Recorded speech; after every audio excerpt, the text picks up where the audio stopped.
She is one of the most recognizable faces and voices in the New York City tri-state area. He is one of the most recognizable faces and voices on NFL Sundays in the fall and winter.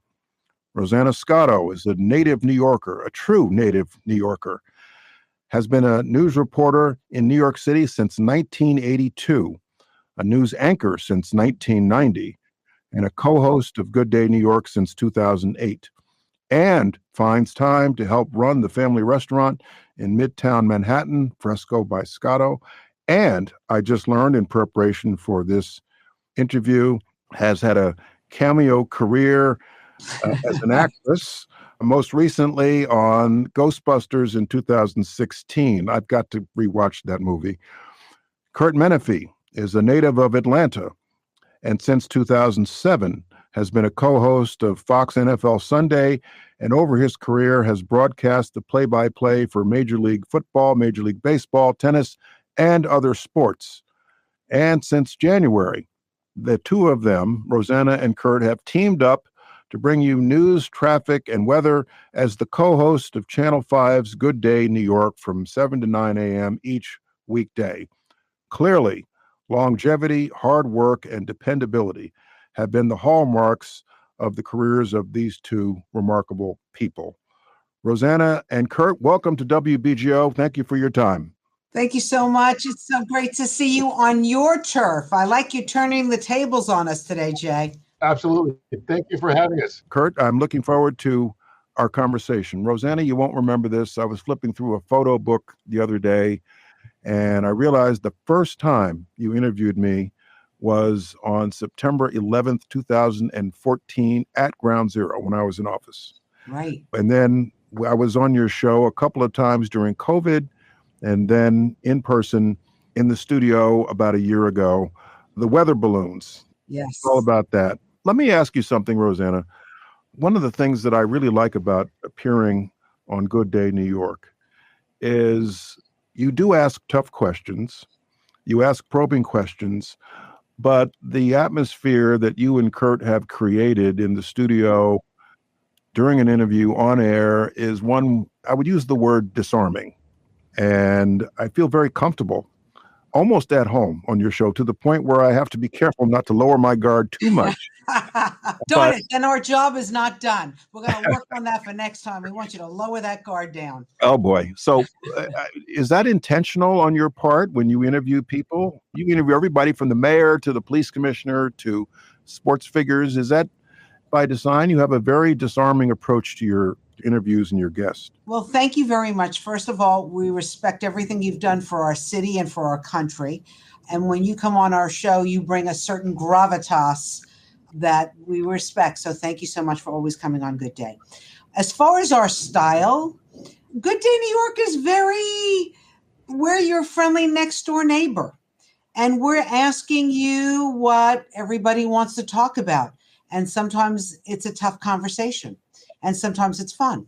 You've been at this a long time. I'm glad you're not using years. And one of the things I note when I watch your show is you have a very upbeat demeanor. You radiate positive energy while talking about some really bad news, sad news stories, like the latest shooting of a teenager or body parts found in a garbage bin or the latest subway tie-up or derailing. How do you get up every morning? And you probably get to work something like 4 a.m.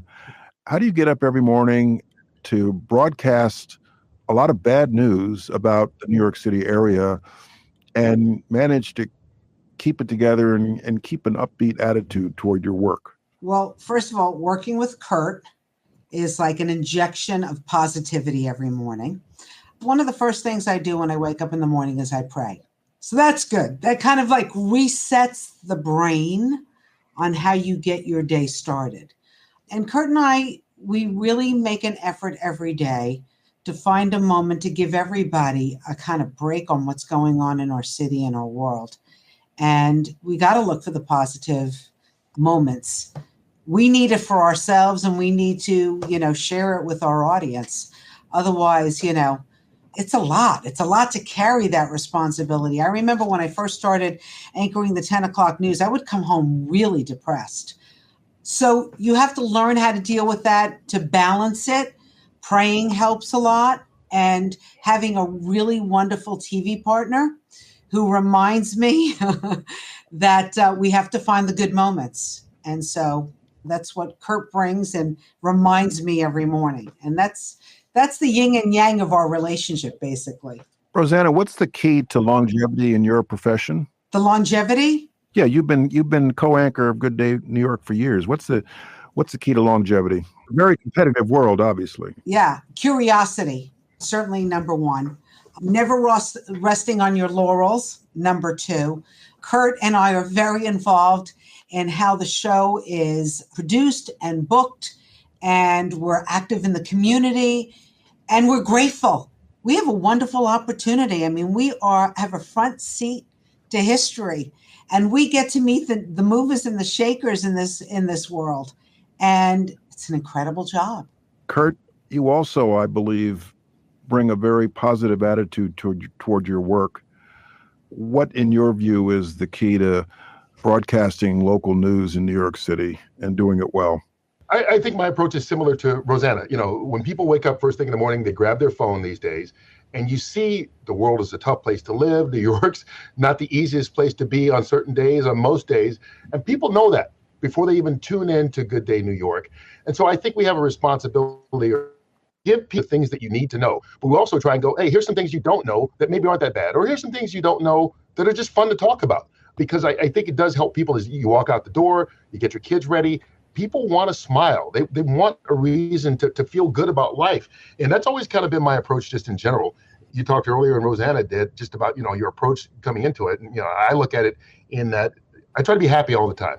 Sometimes maybe to my own detriment. If you have another day where you wake up and the sun is shining and you have an opportunity to do something that you love for a living, then why wouldn't you be happy? Are there moments that you go, that wasn't as great as 10 minutes ago? Yeah, sure. But in the end, I think we all have reason to be positive. And I just try and bring that to everything we do, at least from my standpoint on the show. What brought you to New York to broadcast news? When we spoke earlier, you reminded me that you've done this once before, but what brought you to New York in January to broadcast news? Yeah, what brought me back to New York is really what it was, because back 95 till 04, I was on the 10 o'clock news with Rosanna Scotto. So I went full-time into the studio for Fox Sports, just really done that since the early 2000s.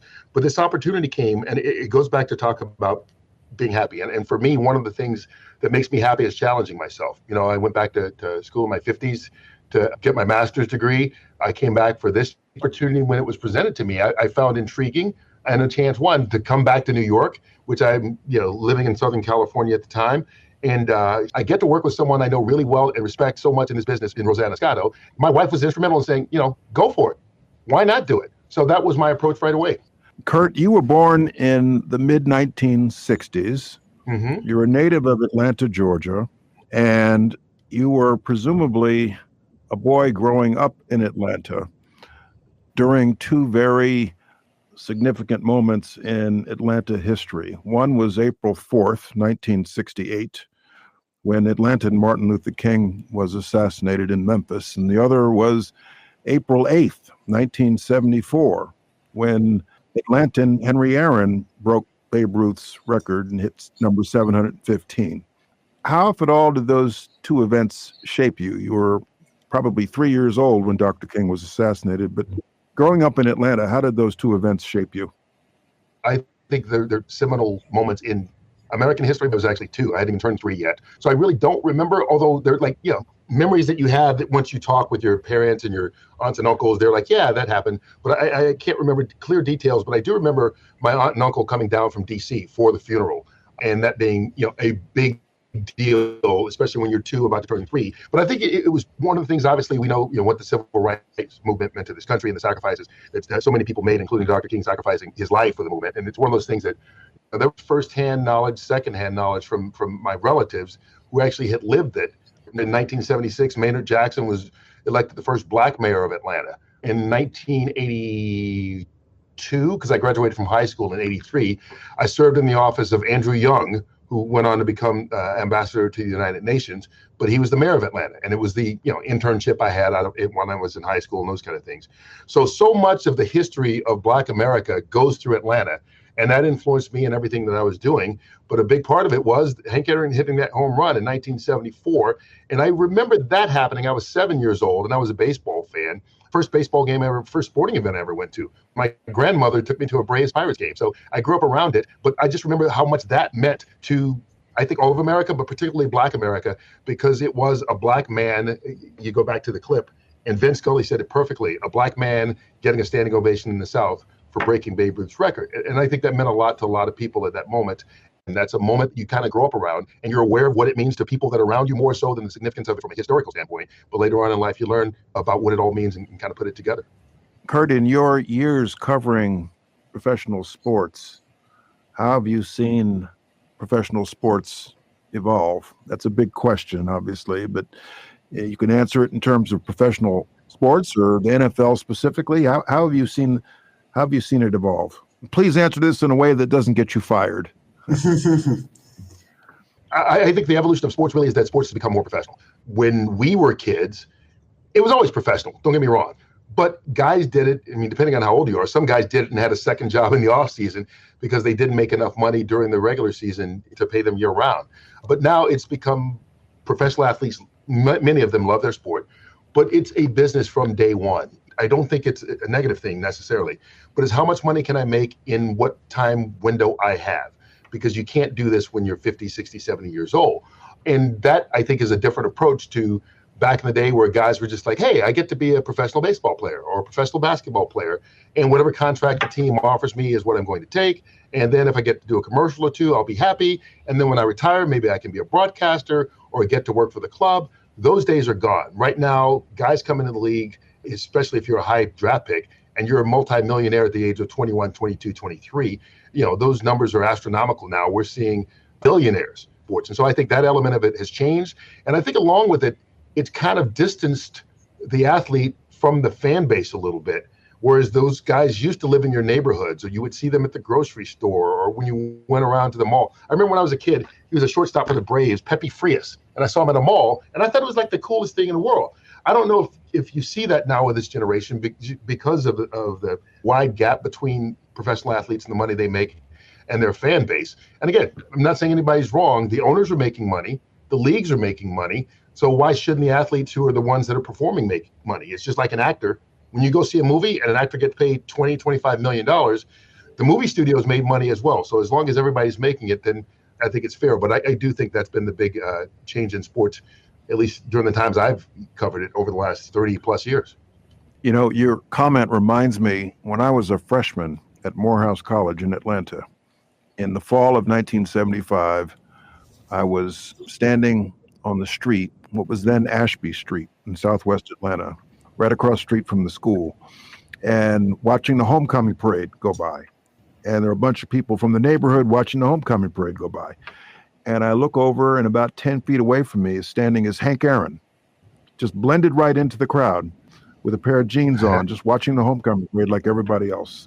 And I can tell you, because he lived in the neighborhood near there. He lived right at Hunter and Chapel in the neighborhood. And that's where my grandparents live. And that's where you went to college. And so you were able to see him on an everyday basis like no big deal. Exactly. Rosanna and Curt, let me ask you both, how do you define a good show? What's a good day for you in terms of anchoring Good Day New York?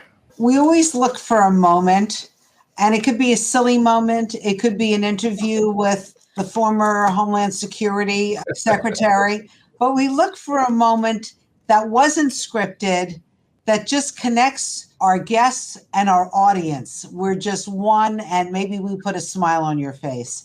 And like, for example, today, we had a great show. We had a lot of great guests, and there were moments. But at the end of the show, we had an Instagrammable cake that you're supposed to peel off from one side or the other. And underneath, it's supposed to say, I love you. And Curt peeled it off, and he peeled off the I love you. And it was just, it's human, it's live, it was real. This is what happens. And I think everybody could relate to it. To me, it was like the funny part of the show. Yeah, I agree. Because those are the moments I think that connect with the audience and with viewers. I try not to compare Good Day New York to Fox NFL Sunday, which I do. But I always say when it comes to Fox NFL Sunday, nobody ever comes up to me or any of us and go, God, you guys did a great job of breaking down the cover 2 last week or showing me this. It's the funny moments. It's the, hey, Terry screwed up and you guys gave him a hard time. Or this story happened. People want you to be human. And I think that's one of the things that works for us on Good Day New York. Neither Rosanna nor I go on pretending we're anybody else. Because if you do, eventually you fall on your face. We can only be us, and we're comfortable being natural. But by being natural, you play off each other, and you get those humorous moments, those funny moments that we all get when we're having conversation with friends or dinner or drinks with friends. Those things just pop up, and you can't plan those in advance. And we do that on the show, and I think that's what connects so much with the audience. Hopefully, they feel like, hey, we're just hanging out with friends. Well, I can attest that you're both very human and very authentic when I've been on your show. And that's one of the reasons I like going on Good Day New York. Okay, last but not least, favorite R&B artists, favorite R&B selections. Rosanna, we all know you love Native New Yorker because you play it on the show all the time. But what are your favorite R&B artists? Aretha Franklin. So many good songs. My childhood, Respect, Chain of Fools. You know, I know a lot of those Chain of Fools. Think, I mean, Natural Woman. You make me feel. You make me feel. You make me feel like a natural woman. Aretha Franklin. I mean, I love her. Rest in peace, you know. Okay, those are good choices. Curt? I would have to go with, if you're going to talk soul music, because I love music of all different genres, I have to say, just to cheat a little bit here, is that Signed, Sealed, Delivered, my wife and I played it with the band at our wedding. It's the only song we've ever played together in public. Again, that was not a planned moment. Someone at our wedding knew that I played, and after a couple of cocktails, was like, hey, why don't you guys perform with the band? And so we printed out the lyrics for the lead singer and borrowed instruments and played that song. And so now, obviously, whenever I hear it, I remember our wedding day and how special that was. So Stevie Wonder would be the guy, but maybe Signed, Sealed, Delivered would be the song. Like a fool, I went and stayed too long.